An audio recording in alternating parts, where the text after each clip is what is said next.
Everybody, I am Dr. Mubashir Farooqi. I am resident ophthalmology in eye department, Lahore General Hospital. The topic of presentation which I am going to today is indications of iridectomy and iridotomies. First of all, we will see what is the meaning of iridotomy. Iridotomy simply is the creation of an opening in the iris to allow the aqueous humor to flow from the posterior to the anterior chamber. You can see that in the picture. The arrow is indicating a place where iridotomy has been made. Okay, there are basically two types of iridotomies. One is a surgical iridotomy and other is a laser iridotomy. Now we will see the indications of iridotomies. The most common indication is the acute primary angle closure glaucoma.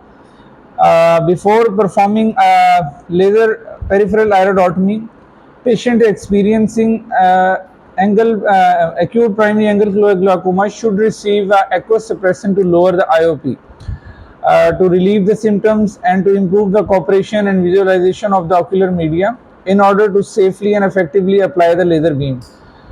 Okay. Second indication is the acute primary angle glaucoma in the contralateral eye, uveitis, which is leading to the secondary pupillary block, and primary angle closure glaucoma. Second thing is the iridectomy. What is iridectomy? This is the surgical removal of part of the iris. In the picture we can see that in the picture A there is incision is being made. In the picture B we are cutting to create a hole in the part of the iris, and in the picture C we can see a place where iridectomy has been done. Okay. Types of iridectomies. Number one is the antiphagostic iridectomy. This is the surgical removal of part of the iris to reduce the intraocular pressure in inflammatory condition of the eye.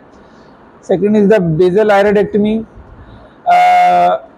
in which we cut the root of the iris. And next is the optical iridectomy. This is the surgical removal of part of the iris to enlarge the existing pupil or to form an artificial pupil when the natural pupil is ineffective.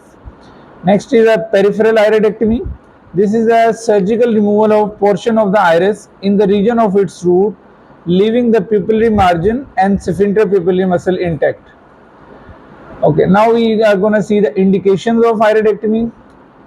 The most common is the angle closure glaucoma. The patient suffering from melanoma of the iris or the ciliary body. Thank you so much.